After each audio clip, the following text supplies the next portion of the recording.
Hello viewers and subscribers, welcome to our channel. అందరూ ఎలా ఉన్నారు? అందరు బాగున్నారు అనుకుంటున్నాను. నేను కూడా బాగున్నాను. ముందు వీడియోలో మనం మామిడికాయలతో చిన్న ముక్కల పచ్చడి ఎలా పట్టాలి కొలతలతో అనేది పెట్టాము. ఒకవేళ ఎవరైనా చూడని వాళ్ళు ఉంటే వెళ్ళి చూడండి. ఈరోజు మనము అందరు ఎంతో ఇష్టంగా ఎదురు చూసే ఆవకాయ పచ్చడి కొలతలతో ఎలా చేయాలి ఏంటి అన్నది ఈ వీడియోలో నేను చూపిస్తాను. ఇక్కడ మనం చూసామంటే మేము పొద్దున్నే ఆ రోజు ఆవకాయలు పెట్టాలి అనుకున్న రోజు పొద్దున్నే మార్కెట్కి వెళ్ళిపోయాము. అరౌండ్ 7 కల్లా మార్కెట్కి వెళ్ళిపోయాము. మార్కెట్కి వెళ్తే ఇక్కడ మాకు ఆల్మోస్ట్ 40 ఇయర్స్ నుంచి ఇచ్చే ఒక అతను ఉన్నాడనమాట. అతని పేరు బ్రహ్మయ్య. మార్కెట్లో ఉంటాడు అతను చాలా మంచి కాయలు ఇస్తాడు. మా అమ్మ వాళ్ళకి చాలా అలవాటు అనమాట అతని దగ్గర తీసుకోవటము చేయటము అన్నది. నమ్మకం కూడా, మంచిగా మంచి కాయలు ఉంటాయి అని చెప్పి ఫోన్ చేసి మరీ అతను ఎప్పుడు రమ్మంటే అప్పుడు వెళ్తారనమాట. అంత నమ్మకం అనమాట. సో అతని దగ్గరికి వెళ్ళి కాయలు అనేది తీసుకొని అతనే మనకి మామిడికాయ ముక్కలు ఆవకాయకి ఎలా కావాలి అన్నది అతనే కొడతాడనమాట. ఈరోజు మేము పెద్ద రసాలు అనేది తీసుకున్నాము. కాయ మీరు వీడియోలో చూస్తుంటే మీకు అర్థమవుతుంది ఒక్కొక్క కాయ ఎంత సైజులో ఉంది ఏంటి అన్నది. సో ఆ సైజు కాయలు ఒక 10 కాయలకైతే ఎంత కొలత అవుతుంది అన్నది నేను ఈరోజు మీకు కొలతలు అనేది చెప్తాను అనమాట. ఉప్పు కారం ఎంత తీసుకోవాలి ఏంటి అన్నది ఈరోజు చెప్తాను. మేము దానికంటే కొంచెం ఎక్కువే పెట్టుకున్నాము. సో నేను ఆ కొలతలతో చెప్తే మీకు కన్ఫ్యూజన్ వస్తుంది. కొంతమందికి కొన్ని కాయలతోనే పెట్టుకోవాలి అనుకుంటారు కదా. అలాంటి వాళ్ళకి నేను కొన్ని కాయల కొలతతో చెప్పాను అంటే ఎక్కువ కాయలు పెట్టుకున్న వాళ్ళకి దాన్ని యాడ్ చేసుకోవటం ఈజీ అవుతుంది. అందుకని నేను కొన్ని కాయలతో పెట్టాలి అని చెప్దాము అని చెప్పి అనుకుంటున్నాను. ఇక్కడ చూస్తున్నారు కదా బ్రహ్మయ్య చకచక ఎలా కొడుతున్నాడో ముక్కలు అన్నది చక్కగా కొట్టేశాడనమాట. మీరు అనుకుంటూ ఉండొచ్చు అదేంటి కాయ కొనగానే ముక్కలు కొట్టించారా అని. మీరు వీడియోలో చూసి ఉంటే స్టార్టింగ్లో మనం కాయలు సెలెక్ట్ చేసుకున్న తర్వాత అక్కడే టబ్లో వాటర్ అనేది మనం పట్టుకోవచ్చు అన్నమాట. సైడ్కి వాటర్ ట్యాప్స్ అనేవి ఉంటాయి. సో వీళ్ళకి అలవాటు కాబట్టి ముందు నుంచి ఇంటి నుంచి క్లాత్ అవి తీసుకొని వెళ్తారనమాట. తీసుకొని వెళ్ళి మనము ఆ కాయలు సెలెక్ట్ చేసుకొని మనం బ్యాగ్లోకి వేసుకున్న తర్వాత వాటిని అన్నిటిని టబ్లో వేసేసి వాటర్ టబ్లో కాయలని నీట్గా కడిగేసి అక్కడే తుడిచేస్తారనమాట. ఒకళ్ళకి అతను కాయలు కొట్టే లోపల వీళ్ళు వాళ్ళ కాయలని వాళ్ళు రెడీ చేసి పెడతారనమాట. సో అవంతా ఫ్రెష్వేనండి. మేమేమి అట్లా చెట్టు నుంచి వచ్చిన కాయని అట్లా కొట్టించలేదు. అంటే మీకు తెలియక అనుకుంటారు కదా అని నేను ఇంత క్లియర్గా మీకు వివరణ చెప్తున్నాను అనమాట. సో అక్కడ వెనక కనిపిస్తున్న టబ్స్లో కడిగేసి వాటర్తో మనం తీసుకెళ్ళిన క్లాత్లో తుడిచేసి మన క్లాతే వేయచ్చు. అంటే కింద కూడా మీరు చూస్తే ఆ కాయలు కొట్టినప్పుడు మన క్లాత్ని మాత్రమే పరిచి మనము కాయలన్నీ కొట్టించుకుంటున్నాం అన్నమాట. సో అంతా మనము హైజీనిక్గానే చేస్తున్నాము. సో అవన్నీ తీసుకొని ఇంటికి వచ్చిన తర్వాత మనము ఇట్లాగా టెంకకి కొన్ని ఉంటాయి కదా నీట్గా అవన్నీ కూడా క్లీన్ చేసేసుకొని అదేవిధంగా ముక్కలకి ఎటువంటి తడి అనేది లేకుండా ఒకవేళ దుమ్ము ఏదైనా ఉన్నా అలాంటివి ఏమీ లేకుండా నీట్గా ముక్కలన్నీ తుడుచుకొని ఒక పక్కకు పెట్టుకుంటాం. ఆవకాయలో మనము చేసేది ఏంటి, మనకి టెంక అనేది అవసరం కదా. సో టెంక ఉన్న ముక్కల్ని మాత్రము తీసుకుంటాం అన్నమాట. ఇక్కడ మనము సెగ్రిగేట్ చేస్తాము. టెంక లేని ముక్కలని మనము సైడ్ పెట్టుకొని మనం ముక్క పచ్చడి చేసుకున్నప్పుడు ఆ ముక్కల్ని యూస్ చేసుకోవచ్చు అనమాట, వేస్ట్ చేయకుండా. సో అలా కూడా వాడుకుంటాము. సో ఇప్పుడు మనము ఇవన్నీ కూడా నీట్గా క్లీన్ చేసేసుకుంటున్నాము అన్నీ. ఆల్మోస్ట్ మేము ఈరోజైతే ఒక 50 కాయల దాకా అలాగ పెట్టాము. సో నేను అంత క్వాంటిటీ ఇది మీకు చెప్తే మీరు కన్ఫ్యూజ్ అవుతారు కాబట్టి ఒక 10 కాయలకి కొలత అనేది చెప్తాను. మనకి ముక్కలన్నీ రెడీ చేసుకున్న తర్వాత మనకు కావాల్సినవి కారము. మీరు ముందు వీడియోలో చూసుంటే నేను చెప్పాను, మేము గుంటూరు కారము అదేవిధంగా బళ్ళారి కారం 2 అనేది యూస్ చేస్తున్నామని. అదేవిధంగా ఏఎస్ బ్రాండ్ నువ్వుల పప్పు నూనె అనమాట యూస్ చేస్తున్నాము. ఉప్పు కూడా ఏంటి అంటే మా అమ్మ ఎలా చేస్తారంటే మనకి కల్లుప్పు ఉంటుంది కదా, కల్లుప్పుని తీసుకొని దాన్ని గ్రైండ్ చేసేసి దాన్ని ఎండలో పెడతారనమాట. ఆ తడి అన్నది పోయి ఉప్పు బాగుంటుంది పచ్చళ్ళల్లో. అలా ఆ ఉప్పు వేస్తే బాగుంటుంది.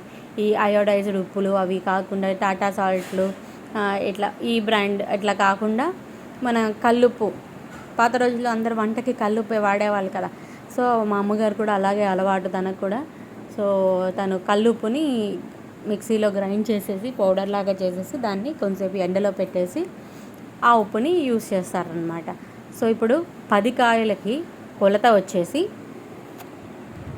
నేను చూపించిన సైజు, అంటే ఒక్కొక్కసారి కాయ చిన్నగా ఉండొచ్చు, ఒక్కొక్కసారి కాయ ఇంకా పెద్దగా కూడా ఉండొచ్చు.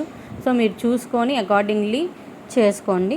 10 కాయలకి 2 డబ్బాల కారం, 2 డబ్బాల ఆవపిండి, 2 డబ్బాల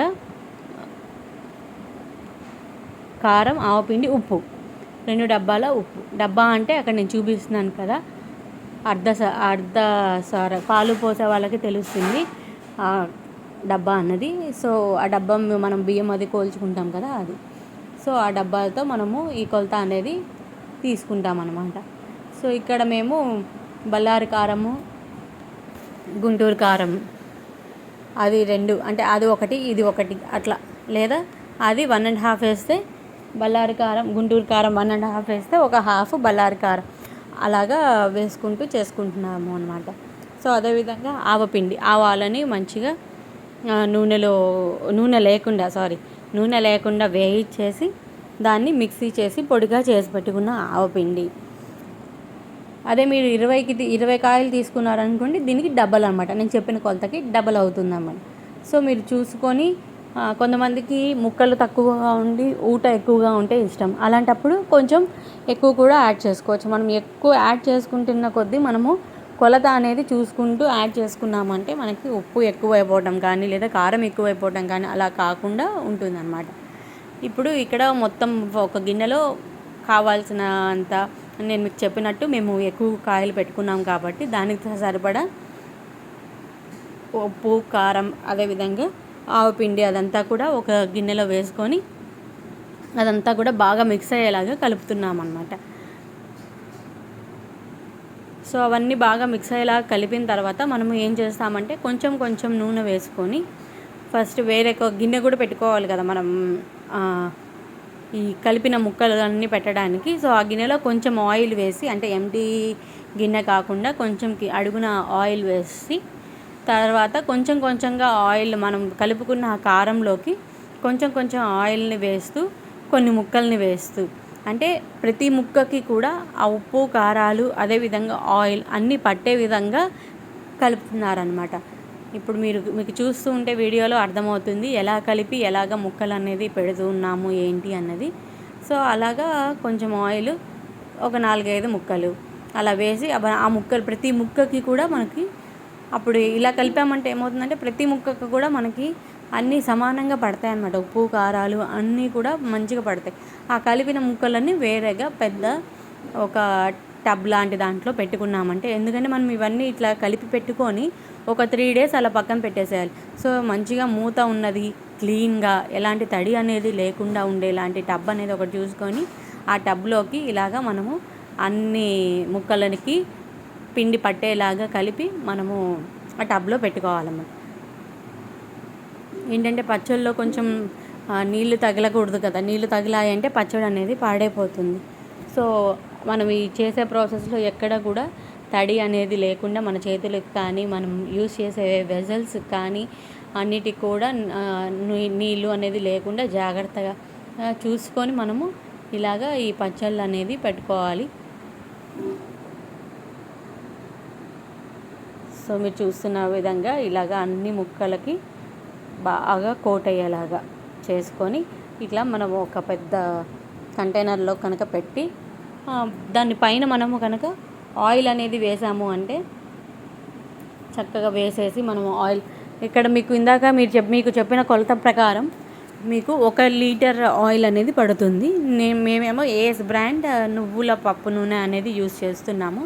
సో ఆ నూనె అయితే 1 లీటర్ అనేది పడుతుంది అనమాట. నూనె 1 లీటరు, 2 డబ్బాల కారం, 2 డబ్బాల ఉప్పు, 2 డబ్బాల ఆవపిండి, 10 కాయల కోసం కొలత, 10 కాయలకి నేను చెప్పిన కొలత అనమాట. సో ముక్కలన్నీ అయిపోయిన తర్వాత పైన మనము ఇట్లాగా నూనె వెనక వేసేసి పెట్టి మళ్ళీ ఒకసారి ఇట్లా కదిపి అట్లా పెట్టేసి మూత పెట్టి పెట్టేసాము అంటే నీట్గా ముక్కకి అంతా కూడా కారం ఉప్పు అవన్నీ పడుతుందన్నమాట. అండ్ ఆవపిండి ఘాటు అదేవిధంగా నూనె ఇవంతా కూడా మంచి ఊటలాగా తయారవుతుంది. మనం దీన్ని మూత పెట్టి పక్కన పెట్టేసి 3వ రోజు దీన్ని మనము తీసి చూసుకోవాలి అనమాట. సో అప్పటి వరకు ఏంటంటే ఆ ఊట ఉంటుంది కదా, అంటే ముక్క నానుతుంది కదా, దాన్ని ఊట అంటారు.